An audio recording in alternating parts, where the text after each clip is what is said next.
Oh my God, is it Tuesday? Tuesday, the 27th of May, 2025. It was a really busy day today. Um, yeah, it is Tuesday. Okay. Just was in the garden for a little while again. I'm basically finished with planting all the major vegetables, which is exciting. It was a little delayed this year just because of weather and traveling, but that's out of the way, and I got to go to the gym for a little bit. And yeah, a lot of important stuff I wanted to share. Again, I don't know why I pressed the wrong button again. I'll get better at this. Before I get into the DARPA Biometrics surveillance state interview with Andy Jacobsen, I had already started doing this a few days ago, and the internet was bad, so I had to stop.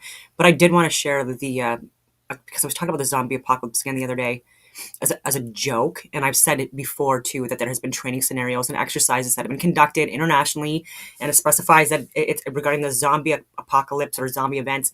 I do still believe that these are jokes, and just training and just name things, but which is similar, possibly similar to what could be going on, and what would elicit a similar response to what would be considered a zombie apocalypse. But I don't think that they actually believe that it's real in the literal sense of dead people eating brains, as we see on so many different zombie movies. And so it's less than 20 minutes long. For me, that's not long, and so I did want to share this.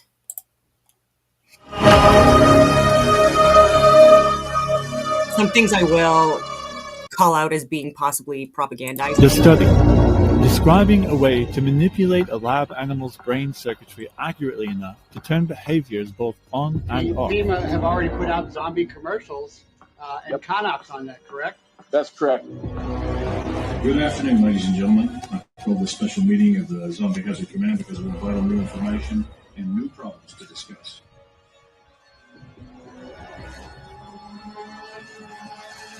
We'll now vote for approval of H.R. 8791, the Homeland Terrorism Preparedness Bill.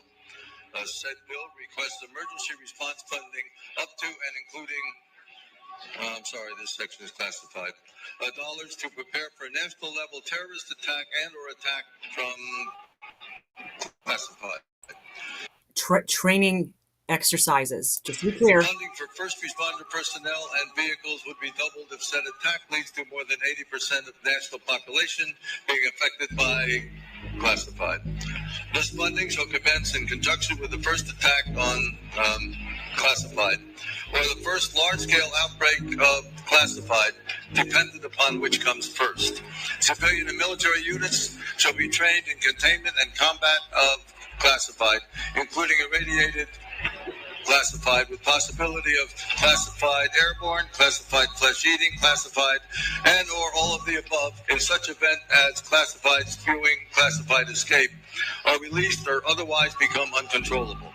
Air Force units may also be directed to combat said classified due to their enormous size and otherworldly strength. Should event occur in urban areas,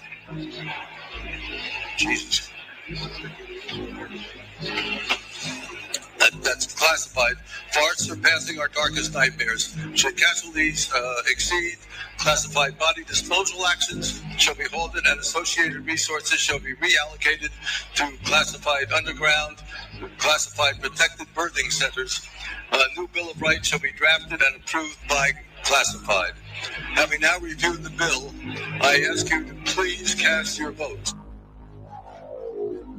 Problem with that is you look through that con plan, it's all about 5 different types of zombies. There isn't anything in there about opposition forces. There isn't anything about winning political battles or counterinsurgencies. It is only about a zombie apocalypse, defending it. And you will see that every NIMS compliant practically agency, or whether that's state, local, or federal, has already had their zombie apocalypse preparedness training. They've already done their practice. The CDC has had a zombie apocalypse preparedness website up for the last 5 years now. They've reduced it to a PDF cartoon. Even in the Amazon Web Services contract, the force majeure clause, I believe it's Article 41, states that we're not liable for damages in case there's a zombie apocalypse. This is coming, folks. And the serious adverse event report Pfizer put out post-marketing, they had put out as part of a FOIA.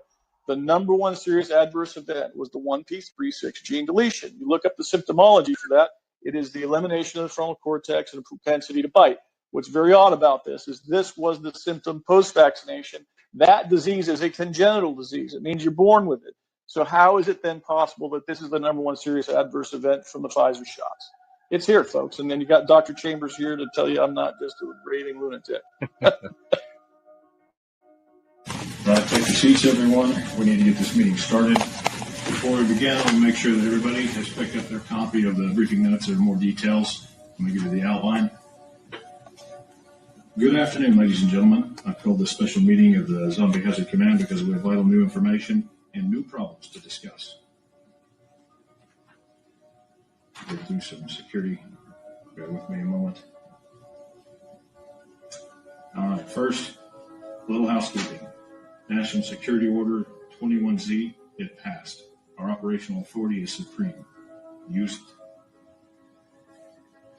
Now back to the topic at hand. As you know, we've been battling a unique biological threat and we've made little progress. Lack of any live specimens.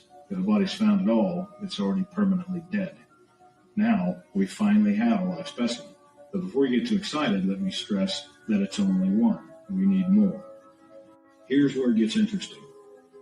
We now have research notes from a top U.S. scientist who is intimately familiar with a zombie infection.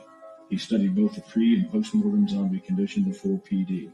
He has identified and named the virus, Cryptonecrophagia vulgaris, CNV. It's a retrovirus, and there's no cure. This scientist notes indicate prions may also be involved in the infectious process. However, at this point, it remains unclear what, if any, role they play. Remember the single life subject I mentioned earlier? Unfortunately, the subject and scientist are one and the same. We do not know how much time he has left before he's no longer of any use, except perhaps for dissection. So we need more live specimens. Keep that in mind during operations. Mode of transmission, currently unknown. Transmission modes ruled out: bites, scratches, casual contact, vector infection, droplet, or airborne spread. Some Z team members can attest to the fact that bites and scratches don't spread infection, at least not yet. To date, 12 team members have been wounded while engaged in field operations. They've undergone mandatory 90-day quarantine. None have showed any signs of infection. Not all team members are out of quarantine yet, but we hope they'll be released and return to active duty soon. Emerging public awareness of the situation. I'm going to mention each of these points, then talk about them in greater detail. There are things you need to know. First, the Coconut Grove fly-in. Many of you were there. Then there's the Miami incident. Some of you were there. The CDC Zombie Apocalypse Preparedness Release. DHS released a fake zombie preparedness story. Then there's the recent purchases of large quantities of ammunition. About the Coconut Grove fly-in, Z Teams 1, 2, and 3 cleaned down a zombie cell. That got a lot of public attention. Our cover story was that this was an urban assault exercise in preparation for the upcoming UN meeting. For now, our cover story is holding, but one got away. That led to the Miami incident. That should never have happened. About the Miami incident. Some of you were there. Our cover story was bath salts. That was blown when the autopsy results were leaked. There were no bath salts present. We're still dealing with the fallout, and we're investigating the leak. The CDC Zombie Apocalypse Preparedness Release that was sent out against our... This is a training scenario. This is a training exercise, just like Event 201, Cladex, etc. So many other training operations. And so don't be fooled. I'm just reiterating. But this is something that they train for, where there would be a very similar response elicited in people. So I will reiterate, not a zombie, an actual zombie apocalypse. It's just for fun. Wishes. Not for fun, but it's just like entertainment to use zombie apocalypse and not call it the real thing, like Event 201, like I said. Then they changed their story. There's probably even more attention to it than if they'd just left it alone. Next, DHS released a fake zombie preparedness story, also against our wishes, but it's out there, so we're going to use it as our cover story. Next month, DHS is running a 1,000-person training exercise in San Diego. Z Teams 2, 4, and 5 will be doing a cleanup operation in another part of the city at the same time. This gives us plausible deniability. I shouldn't have to stress how important this is. Make certain none of them get away. We don't want another Miami incident. About the ammo purchases. We've used news and various media outlets to float the idea that unprecedented large ammo purchases are for government agencies to defend against civil unrest in anticipation of economic collapse. Those of you in this room know all too well that this is a much nicer bedtime story than the truth. Reality is much less pleasant. Right now, the cover story is working. Weakening of current cover stories. Bath salts. In Florida, bath salts was a go-to drug of choice. The autopsy leak created problems for this story. Other drugs, synthetic marijuana and S21, were floating these in Louisiana, Pennsylvania, and Michigan. Crazy people were floating this idea in Louisiana, New York, and Chicago. Animal attacks were floating this story in Georgia, Arkansas, and Oklahoma. We estimate 2 years of viability for these cover stories. Public distribution of full disclosure of current operations. Some brainiac has lined up all the recent events and past history like beads on a string. We don't know where he's getting his information, but too much of the actual facts of our operation are woven into the story. It's not coincidence. He's getting his information somewhere. The story is Dr. Eve's Zombie Killer. It's presented as a fictional novel. LabyrinthOfArts.com is an independent website where the book can be found. For those of you who are wondering, we currently have no plans to shut down this website. We need to gather further intelligence, find out what their sources of information are, and plug whatever leaks we find.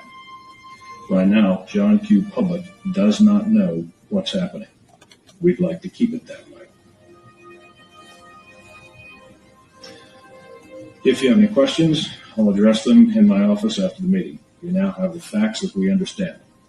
This briefing is adjourned. Thank you. Good afternoon, ladies and gentlemen. Good day.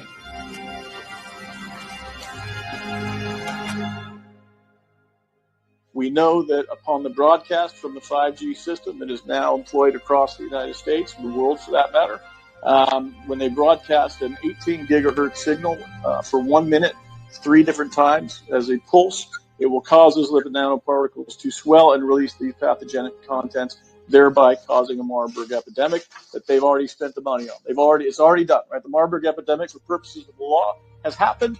And now we just need the actual disaster to happen. And there's actually worse parts to it than that, including the 1p36 gene deletion that effectively will turn those poor people into zombies.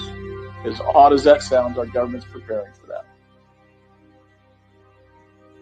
Given the insanity that we are seeing in the general public these days about the willingness to throw away their rights, Whether it be the right to bear arms, the right of free speech, the right to assembly, or the freedom to due process, it makes one wonder what the hell is going on. how did people get like this? How are people seemingly arguing against their self-interest and feeling no compunction about it?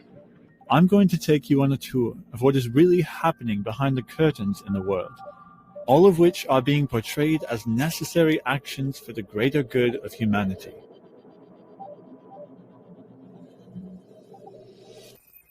In 2013, former President Barack Obama was announcing his administration's brain research through advancing innovative neurotechnologies.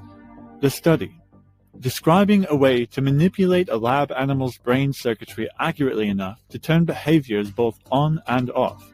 The point of the remote control mouse is not to create an army of robo-rodents, but to perfect a technique that will control the behavior by activating and deactivating neurons.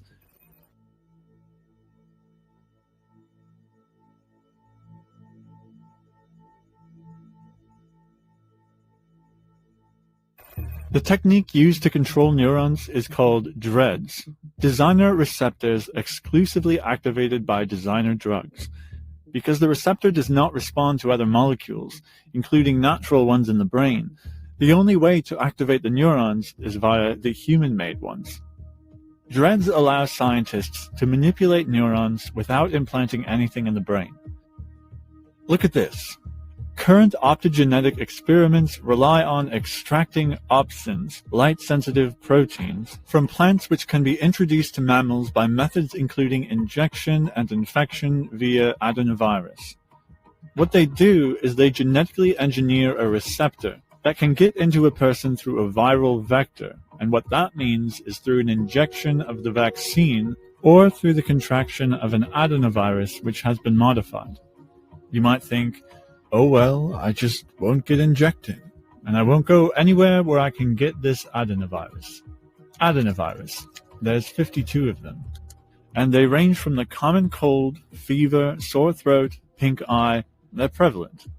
So that's creepy, because if you look at what it says, DREADS allows scientists to manipulate neurons without implanting anything in the brain. It indeed makes one wonder, given what we see today in the general public. You do need to take the designer drug, though, to make this effective. Once delivered into an organism, opsins can be expressed in eye, brain, or skin cells, allowing their light sensitivity to be remotely activated or silenced with timed pulses of light in different color wavelengths across the light spectrum that can target multiple bodily systems and cause a variety of biological effects. If targeted precisely enough with the appropriate light, it's thought that optogenetics could be used by manipulating neural circuits involved with pain, fear, reward, wakefulness, and social behaviors. There's this enormous mystery waiting to be unlocked. And the Brain Initiative will change that by giving scientists the tools they need to get a dynamic picture of the brain in action and better understand how we think and how we learn and how we remember. And that's part of what this Brain Initiative is about. If scientists can turn on or off specific targeted groups of neurons at will, they place themselves in between the natural human experience and basically their keyboard. They place themselves between you and your natural human reactions to things. So, optogenetics looks like the way to go. But how do you get people to put wires in their heads? Well, you can't. But it turns out now you don't have to. Here we have the new development in optogenetics. Luminopsins, luminescent opsins, or LMOs, were developed to achieve combined chemo and optogenetic manipulation. Luminopsins allow manipulation of neuronal activity over a range of spatial and temporal scale in the same experimental animal. What they are saying here is not only can they turn on specific reactions, but they can also turn off those same reactions. A problem they were having with the other methods is they could only do one. They could either stimulate the receptor or suppress the receptor. With the combined chemo-optogenetic manipulation, they can do both. They're using luminopsins, so they don't need the wiring anymore.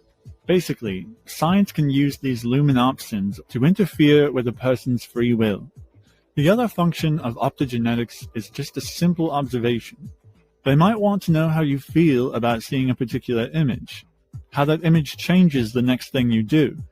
Basically, the scientists can understand what exactly is going on in our bodies and our minds, but to do that, it can't be invasive. Well, what have you noticed proliferating on the market for the last 8 years? Microsoft Band. It'll record all the stuff going on in your body. Same with Google Fit or Apple Watch. This Muse head-brain sensing headband is even scarier. There's also 23andMe, which collects your genetic data. Imagine if they had a combination of all these things. All of this is attached to your smartphone. So it's not so much the device, it's the smartphone monitoring that's the dangerous part. Because who's getting that data? And what are they doing with it? Look at what it says here. This is from 2016. Towards a psychophysics of interoceptive processes, the measurement of heartbeat detection. Over the past 50 years, research on interoception has grown exponentially from 17 citations of interocept in 1965 to 8,440 in 2015. Web of Science.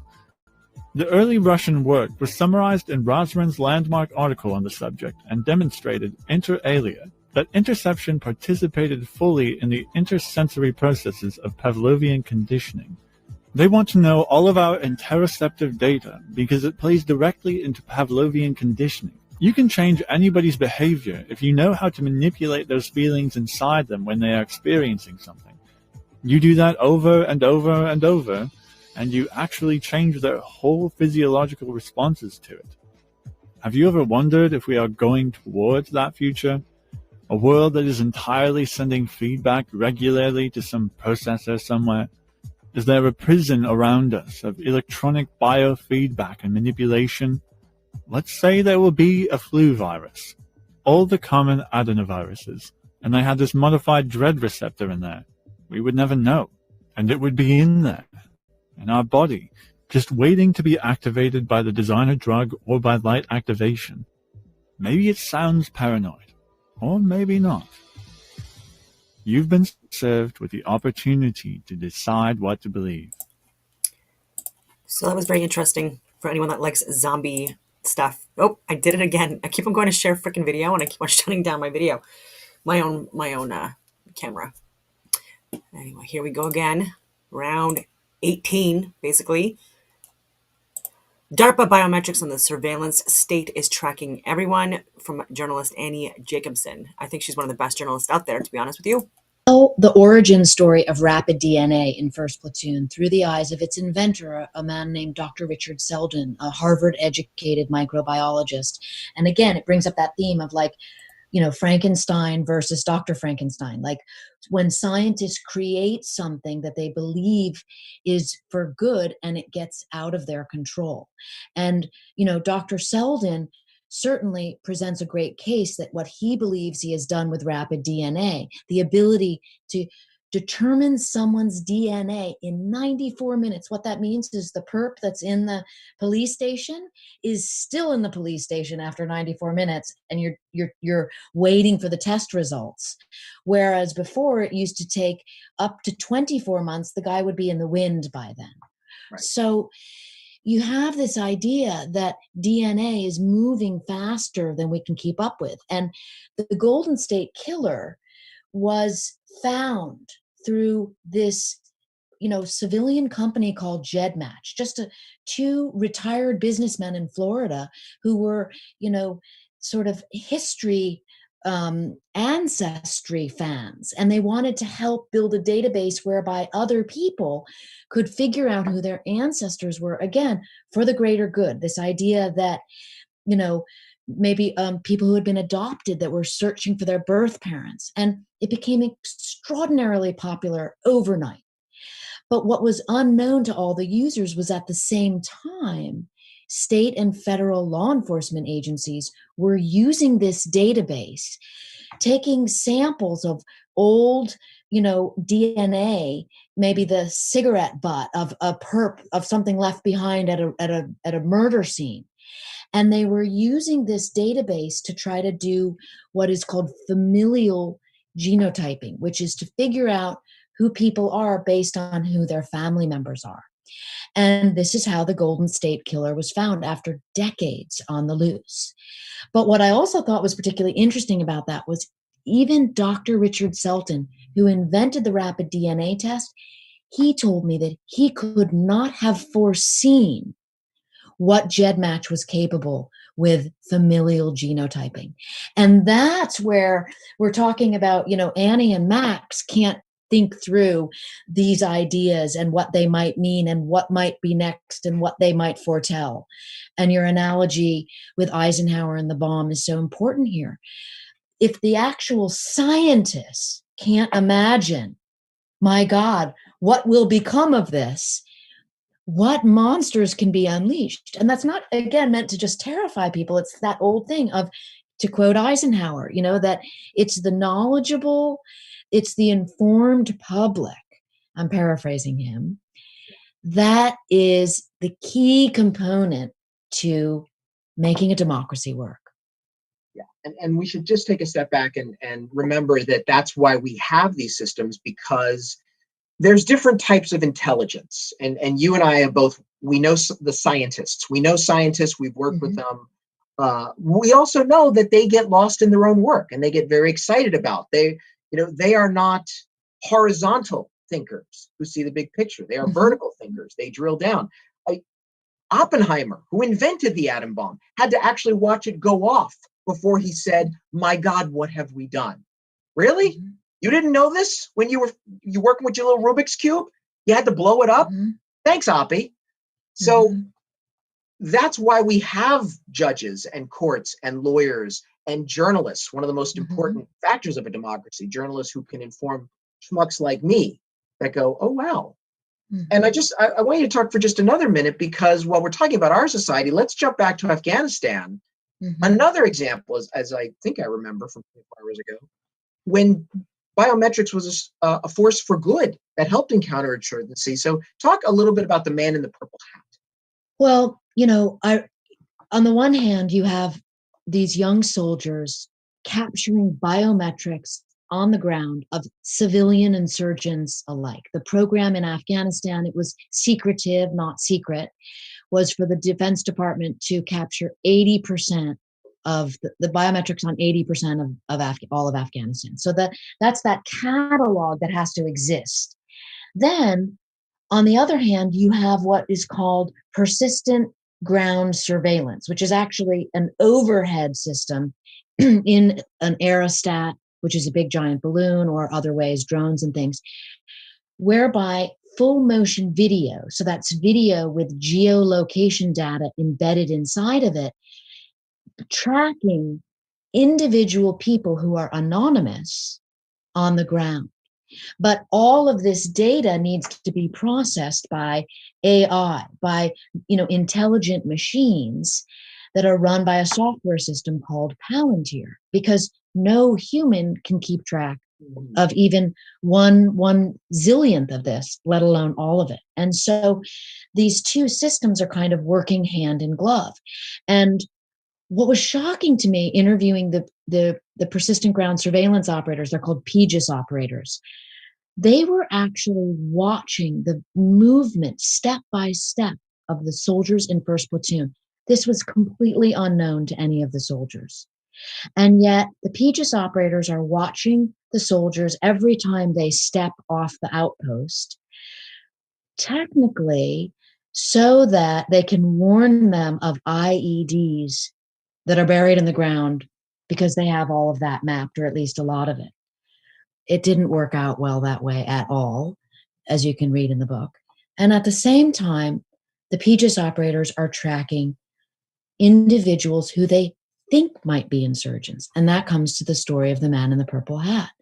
And the PGIS operator named Kevin gave me a series of these remarkable interviews whereby he's watching this man in the purple hat, and he literally has to watch everything. He watches him go to the bathroom. There's no indoor bathrooms in this area of Afghanistan, so everyone goes to the bathroom outside.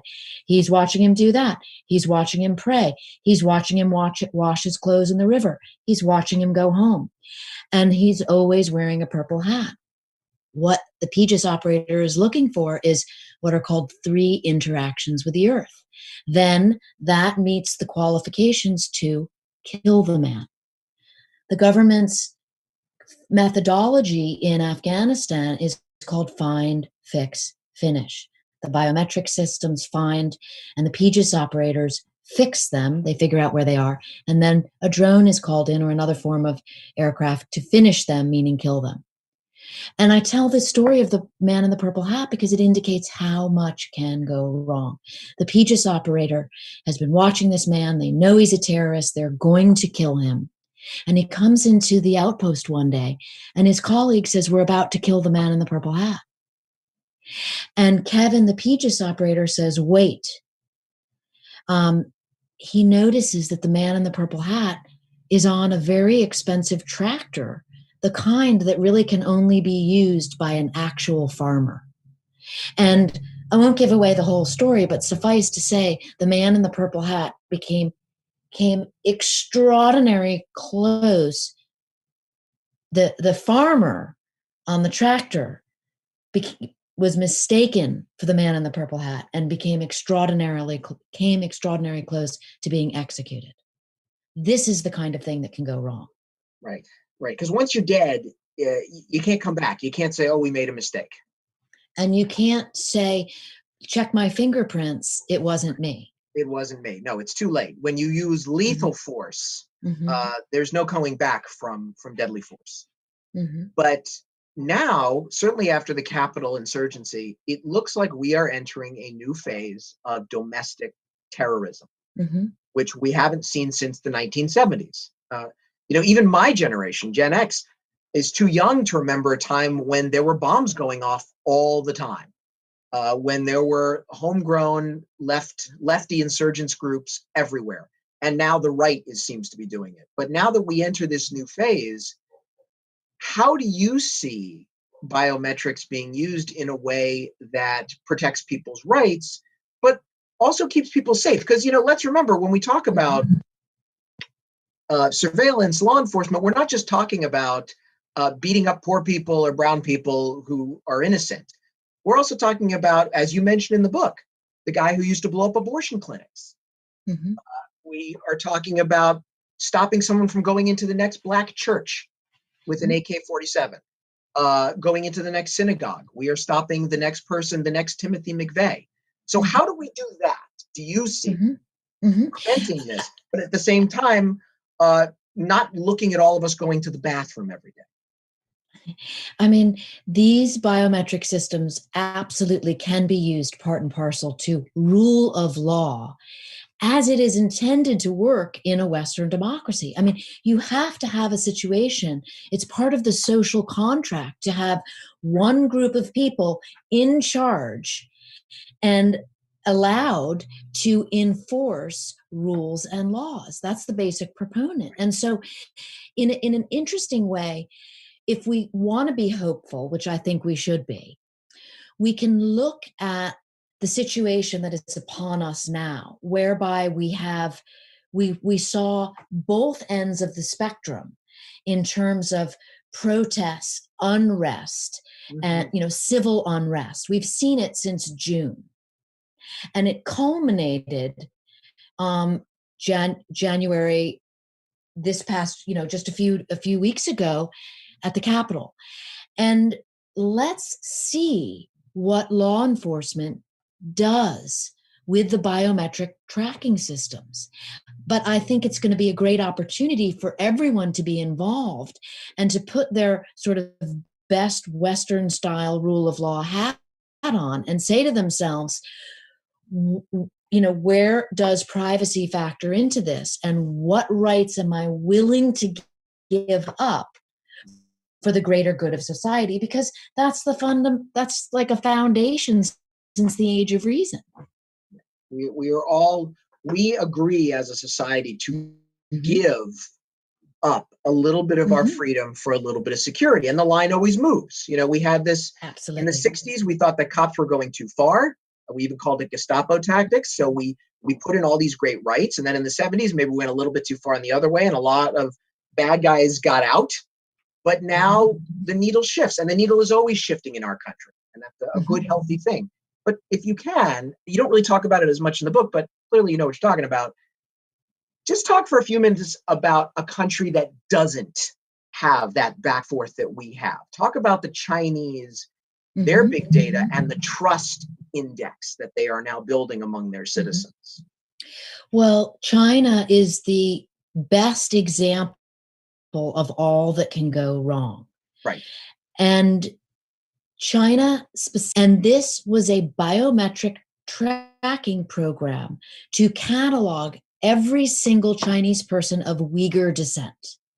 And it is estimated that China has a database of 2 million Uyghurs. And this includes their fingerprints, facial images, iris scans, and DNA. And the frightening part about the DNA, it's believed that in that way we talked about what GEDmatch can do, that the Chinese government is doing to actually use the DNA to determine who else might be of Uyghur blood, which sounds very much to me like what went on in Nazi Germany.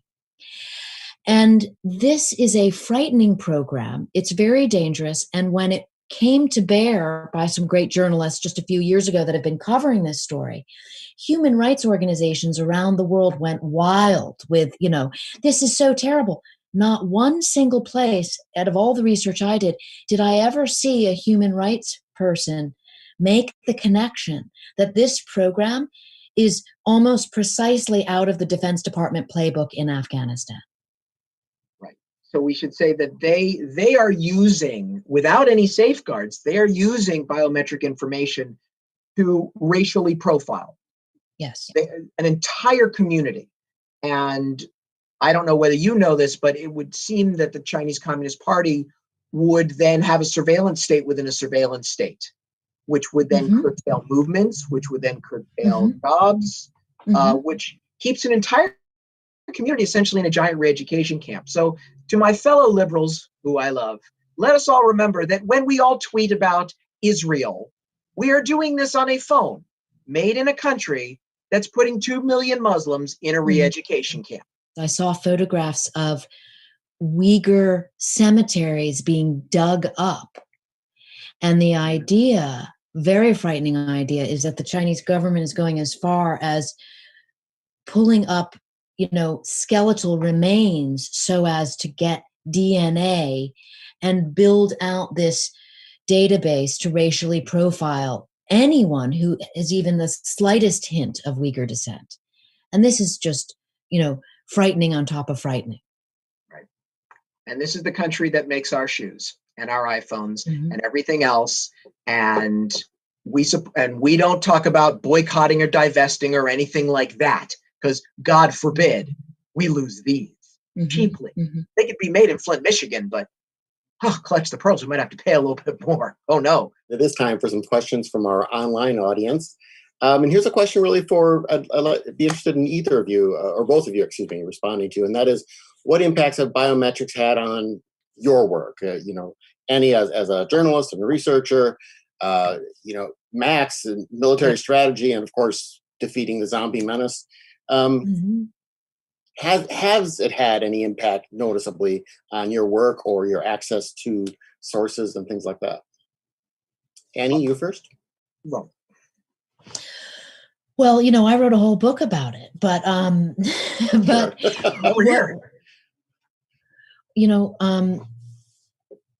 I think that Max should tell us about how it affects science fiction, because sometimes you can learn as much about a subject reading science fiction as you can reading science fact. Well, the role of the storyteller is hopefully to teach us something if we do our job right. But we all have an ego defense mechanism. Sometimes if you give people a little bit too much truth, people tend to tune out. But if you wrap it in a veneer, then you are able to get people just familiar. You introduce them to something novel, which Annie does in her book. She talks about Minority Report, which is a science fiction movie. But Minority Report introduces us to the notion of pre-crime. You're going to commit a crime.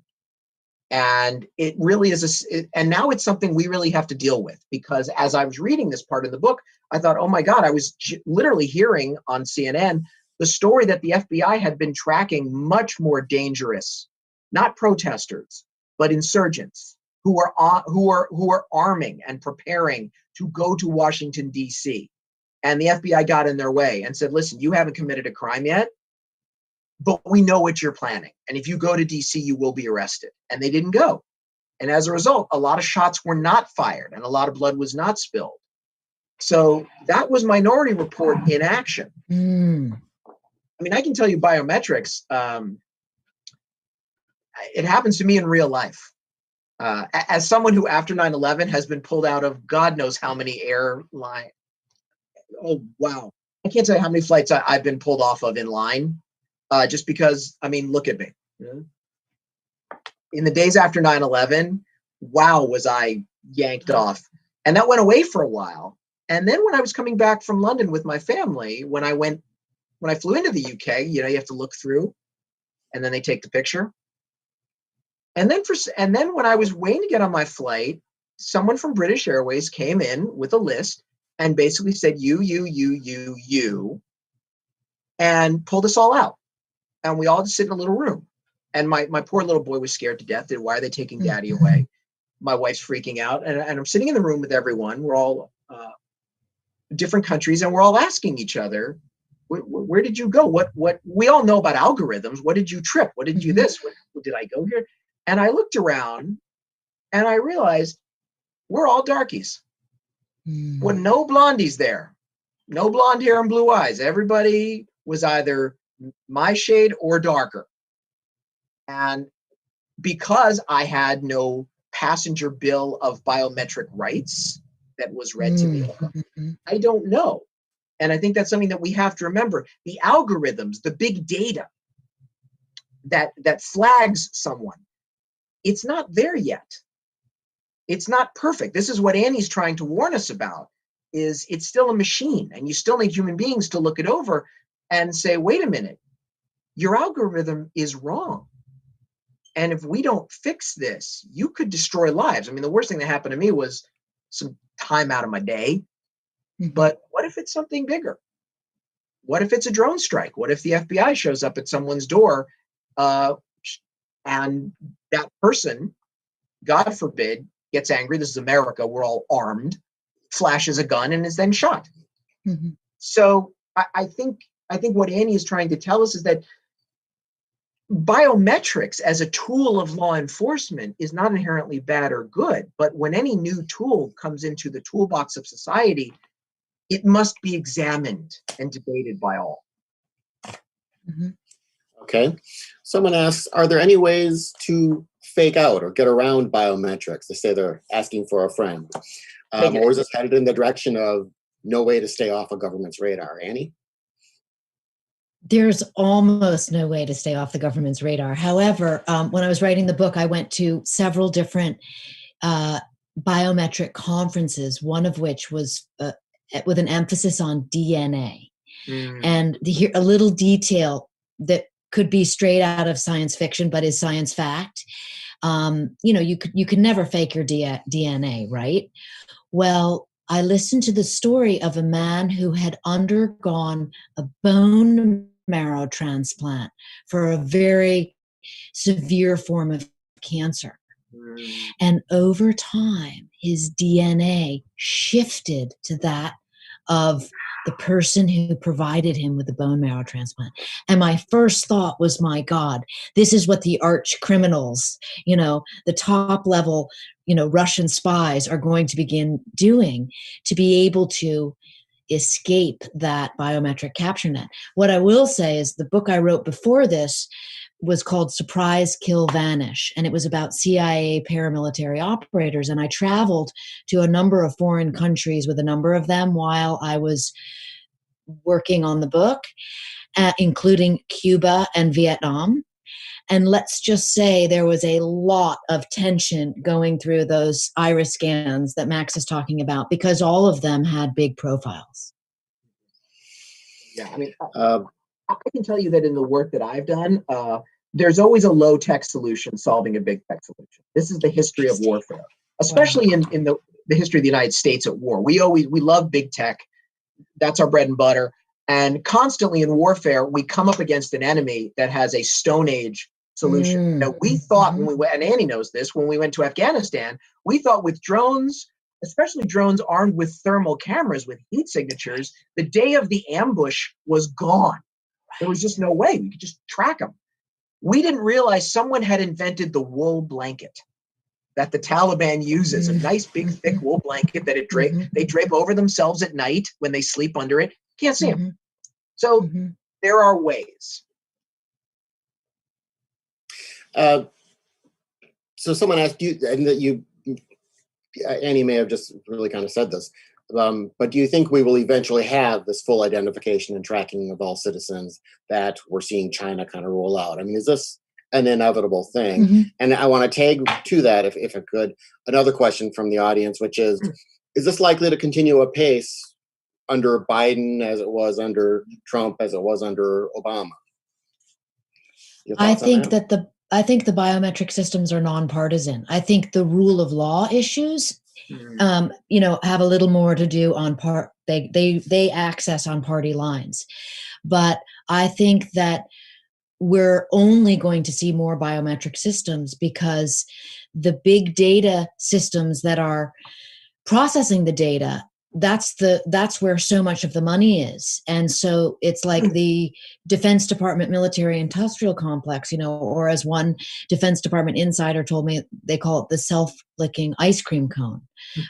There are 85 million ground-based surveillance cameras in the United States. We have the largest per capita surveillance state, and that's larger than China per capita. I can say that this goes back to a conversation I had with a friend of mine in the intelligence community once the torture scandals came out in Guantanamo Bay and Abu Ghraib. Because remember, the Bush administration's argument was, we need to torture these people. We need to waterboard them because, God forbid, there's a ticking bomb. And if we don't, the bomb's going to go off and kill people. So we are torturing people to save lives. And I asked my friend, I said, has that ever happened?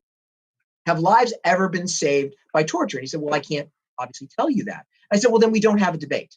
That is only a debate if there are two sides to an argument.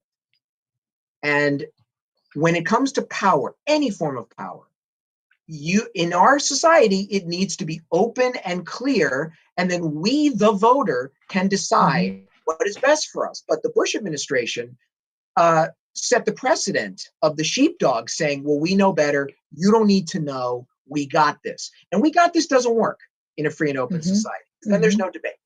So I think that there needs to be full transparency, and there needs to be a reckoning every time something new comes in the toolbox. Full transparency, how does that work in a time of when you've got very active forces misinforming the public? Active forces, we've all seen these people saying, the COVID vaccine, it's got biomarkers on it. Right. Yeah, well, that's what Annie was saying. This is the crux of the climax of Annie's book, is this war crime is doubled down, not by bad science or by some evil hoodoo voodoo technology, just people lying. Just people lying for politics. And I've done a lot of work on biowarfare, because we talk about vaccines. And really, it takes people of courage, like we've seen like in Liz Cheney, to stand up to the fanatics and the self-servers on their side. And we got plenty of fanatics and self-servers on our side. So it's going to take people in the middle to be able to take on the wings and say, no. Maybe that hurts me, but that's not true. That's John McCain saying to that woman, no, ma'am, he's not an Arab. He's an American who loves his country as much as I love my country. And he lost the election in that moment, but he gained back his soul. And if we don't all do that, then we will leave ourselves open to the monsters in the box. It's absolutely a middle of the road issue, as Max is talking about. I mean, I think that's anyone who has kids can begin to kind of see that, because the extremes don't get you anywhere, but where the most productive discussions about how to move forward as a great society that we are, and all of these liberties that we have, and balancing rule of law within that, it's being able to be a centrist about it and not having such an extreme idea about, I'm right, they're wrong. Because that is actually what biometrics are trying to fundamentally do, is to divide people into groups, us versus them, good guy versus bad guy. That's the danger in it all. That's where you start to have totalitarianism come in, dividing people into groups. And I would say also that biometrics is just another form of science. And the problem with science, with data, is that sometimes it makes you not feel good about the beliefs that you had going into an argument. You believe something, you feel good, you go in, you look at the facts, you go, oh, I was a little wrong about something. And every side is guilty in this. You talk about anti-vaxxers. The anti-vaxxer movement did not start in some rural town in Arkansas. It's right down the street in my hometown in Santa Monica, a few blocks away. We got one guy, Dr. Death, who said on Bill Maher, I believe vaccines cause autism, but I have no proof to back it up. That's a medical document. So if we value our feel-goodness more than we value the objective facts, we are finished. We've talked for obvious reasons a lot about China and the United States and their role in biometrics and such. What do we know about other countries? And is this very widespread? Are the United States and China the two most aggressive in pursuing this? Or are there some others maybe that are dark horses in this? Dark horse is a good question because those are the ones you always want to look out for. You know, what is Saudi Arabia doing? Who are they tracking with their biometrics? But the Indian government recently showed just how big and how fast and how effective a biometric program can be by capturing in less than a decade biometrics on 1 billion Indian citizens. Wow. And that was for a program for food that, again, the setup was essentially well-intended. You know, the idea was people were handing in their chits and sort of faking a chit and getting someone else's food. Right. And the idea behind this was, well, if we have everyone's iris scans, we will be able to authenticate who has been given what. So good intentions, but that's 1 billion biometrics right there.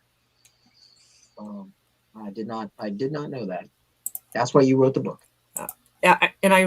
This is really important because Carney and people that he's involved with at the supranational level are also people that have been pushing for CBDCs, for digital currencies, for surveillance, AI, all of that stuff. And I just can't stress enough how much we shouldn't be trusting him as our prime minister. Anyway, I'm going to carry on a little bit more because again, Canada, our involvement at so many different levels is just incredible. And even with the World Health Organization, we should be pulling out. But how do you do that when we were there since like the very beginning and we're one of the top 5 contributors to the World Health Organization regarding funding, and through not only direct funding but indirect funding as well through Gavi, for example, and other organizations. And the World Economic Forum. Oh my goodness. And so if you look at Agenda 2030, if you look at Century 21, if you look at all these different initiatives, the ESG stuff, if I'm not forgetting that, the climate change agenda push, it's all, again, like Carney has been very much involved in these organizations for many years. Well, leading up to 9/11, there were a lot of intelligence critics who said that the United States had been over-relying on technological spying and underinvesting in the on-the-ground human intelligence, double agents, spies, and the rest that helped give information that couldn't necessarily come from intercepted phone calls or chat rooms. Is biometrics another lure into misappropriating, focus and money and attention, and maybe underinvesting it in other? Big question. Wow.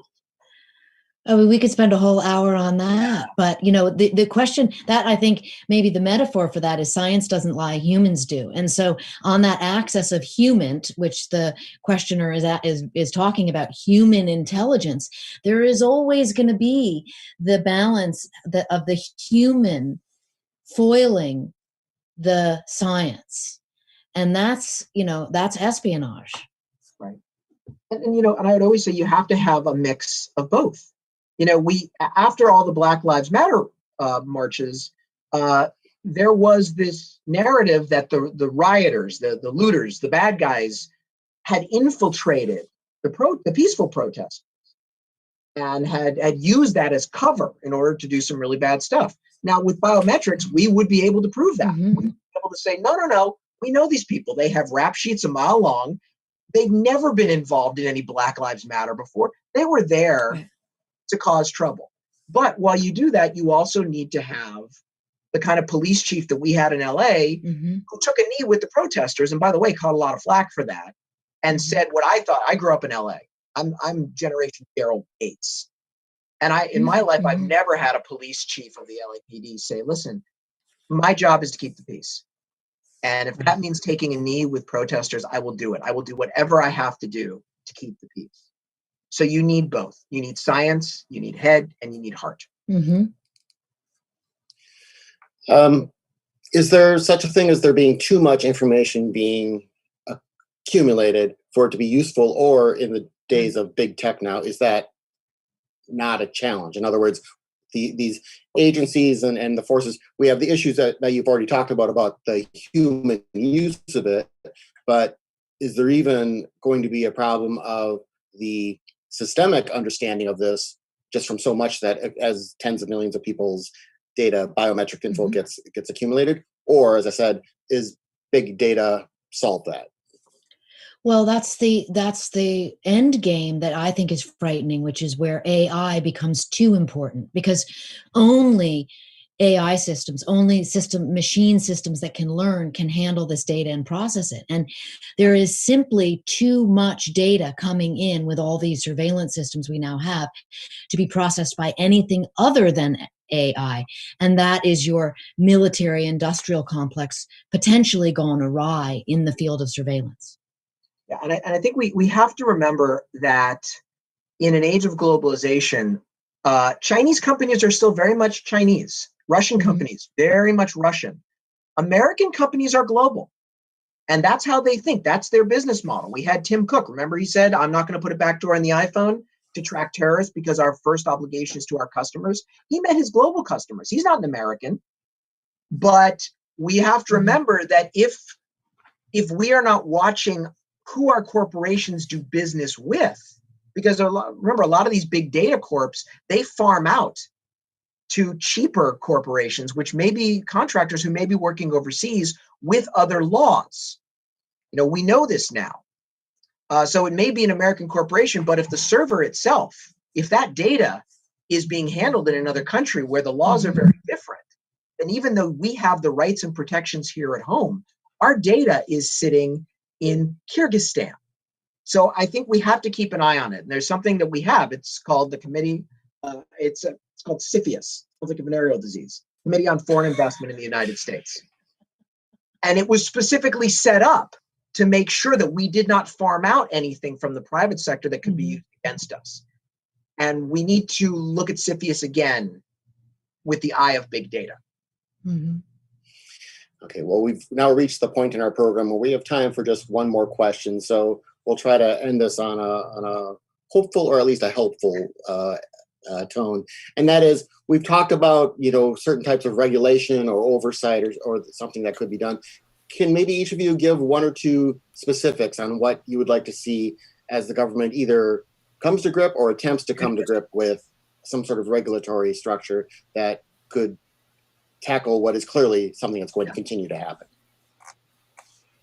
I think just the slightest bit of information and understanding and learning about the topic of biometrics is brilliant. And then from there, you ask yourself the question that Max was talking about earlier, which has to do with the fact that, society does evolve and technology is moving us forward. And so we have to think with a new set of eyes about how to deal with this. Absolutely. That means putting away some of our old ideas, but really moving forward, for me, certainly as a parent, that the idea that rule of law is a good thing. It's just that we have to help the law enforcers work within the society that they now have. And I think that comes from, opening up the lens of your own perspective on what you think might be right, might be wrong, who's the good guy, who's the bad guy, and looking at things sort of with a hopefulness toward the new era that we are now in. Agree. I think one safeguard, this is a long-term safeguard that we could put in place, is get civics taught back in the classroom, because all the kids I know, they don't know how their government works. They literally don't know about the 3 branches of government. They don't know about checks and balances. I think that must be taught, but I would go farther. I think it should be taught by veterans. I think the money should come from the Departments of Veterans Affairs, not from the overstrapped Department of Education. I think that our veterans, many of whom need a purpose when they come out of uniform, should be retrained to become school teachers and teach. Here is our Constitution. Here are our 3 branches. Here are our checks and balances. Here's our rights. Here's why we have rights. Because a lot of them can speak, not just from the head, but from the heart, about places in the world that they have been where these rights do not exist. I think that we talk a lot about people not trusting in their institutions anymore. They don't understand it anymore. You know, we need what is called a culture of ownership again, but not ownership in terms of owning stuff. Owning our institutions, owning our government. That will start in the classroom, and it will be long term, but it took us 50 years to get from the greatest generation to where we are now. And maybe if we turn it around in 50 years, we'll have another greatest generation. Okay, I'm going to add one last thought on that, dovetail off of Max's ideas, that I think the place to begin with getting rid of your old ideas and moving forward is precisely on that. For whatever reason, the sacrifice of veterans has been sort of sidelined in the past 20 years in the war on terror. And it's almost as if veterans issues has become an issue of the Republican Party. This is an absurdity. Yeah. And I think both parties need to realize the incredible sacrifices of people like the young soldiers in 1st Platoon and the millions who have served recently without nearly the kind of acknowledgement that needs to be given to them. Yeah, which also does not mean worshiping them, because I think there's there's an irresponsibility in thank you for your service, because we've seen that since 9/11, where people go, oh, thank you for your service. You're so amazing. Wow. Now go away. In my dad's generation, nobody said thank you for your service, because everybody in some capacity was serving, even if it meant rationing, even if it meant blackout curtains, but everybody did something to contribute to the current events that they were living. So I think that the military has to get off its high horse, and we need to get off the couch. And we need to understand that what affects one of us affects all of us. I think that's a great final note to end on. Our thanks to journalist Annie Jacobsen, author of 1st Platoon, which you can purchase at your online or local bookstore. And thanks also to Max Brooks, a fellow at the Modern War Institute at West Point. And we thank you, our audience, watching and listening today. This concludes this program of the Commonwealth Club of California. Concluded. All right. I have more stuff to do. And if it lines up, I'm going to be on, he'll be on my Rumble, I guess. News updates for real. John, the legend himself, will be discussing things on Thursday. And it won't be live, though. It'll be pre-recorded, and who knows what we're going to friggin' talk about. I told him to look at some of my Rumble videos so he can have an idea of like what he might want to discuss, just because, again, sometimes I can talk to people for literally 10 hours, and I have, even in restaurants and stuff like that. But anyways, so that's on the go. So on that note, I will leave it at that, and I hope that everyone has a wonderful rest of your day.